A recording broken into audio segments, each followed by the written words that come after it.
কালামে হাকিমের মধ্যে বলে দিয়েছেন, লাকাদ মান্নাল্লাহু আলাল মুমিনিন, আল্লাহ রাব্বুল আলামিন নিশ্চয় নিশ্চয় মুমিনদের প্রতি খুবই অনুগ্রহ করেছেন, দয়া প্রদর্শন করেছেন। কি করেছেন? আল্লাহ রাব্বুল আলামিন মুমিনদের প্রতি অনুগ্রহ করেছেন, দয়া প্রদর্শন করেছেন।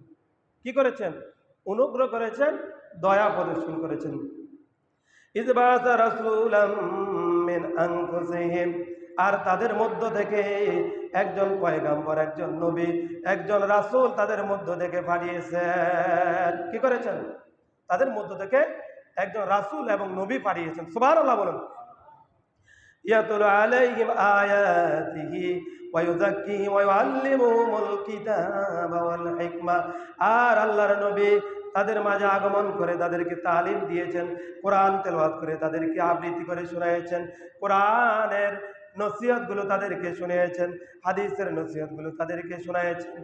এবং ওয়াইন কানু মিন কাবলু লাফি দালালিম মুবিন, ইতিপূর্বে যারা ওই লোকগুলো গোমরাহির মধ্যে ছিল, গুনাহের কাজে লিপ্ত ছিল, খারাপ কাজের মধ্যে নিমজ্জিত ছিল, আল্লাহর হাবিব সাল্লাল্লাহু আলাইহি সাল্লামকে যখন ওই মুমিনদের মাধ্যমে মুমিনদের মাঝে আল্লাহ রাব্বুল আলামিন দয়া করে অনুগ্রহ করে পাঠিয়েছেন, আল্লাহর হাবিব আগমন করে তাদেরকে তালিম দিয়েছেন। কি করেছেন?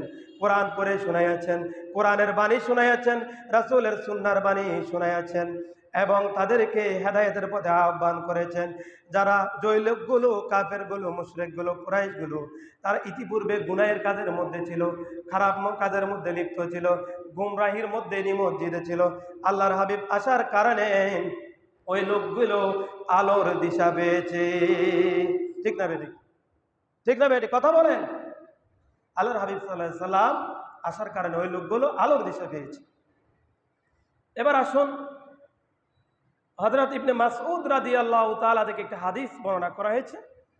ওয়ান ইবনে মাসউদ রাদিয়াল্লাহু তাআলা আনহু قال قال رسول الله صلى الله عليه وسلم আওয়ালা الناس يوم القيامة أكثرهم علي الصلاة রাওয়াহু তিরমিজি। তিরমিজি শরীফের হাদিস। তিরমিজি শরীফের হাদিস, যে কিতাবটি সুনান এবং জামে, গুরুত্বপূর্ণ একটি কিতাব, সিয়াসিতা কিতাবের মধ্যে গুরুত্বপূর্ণ একটি কিতাব।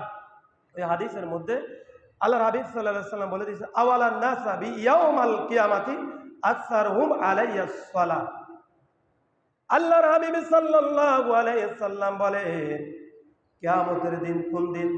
কিয়ামতের দিন ওই লোকটা আমার সঙ্গী হওয়ার জন্য সবচেয়ে বেশি উপযুক্ত। কি বলেন? ওই লোকটা আমার সঙ্গী হওয়ার জন্য সবচেয়ে বেশি উপযুক্ত, যে ব্যক্তিটা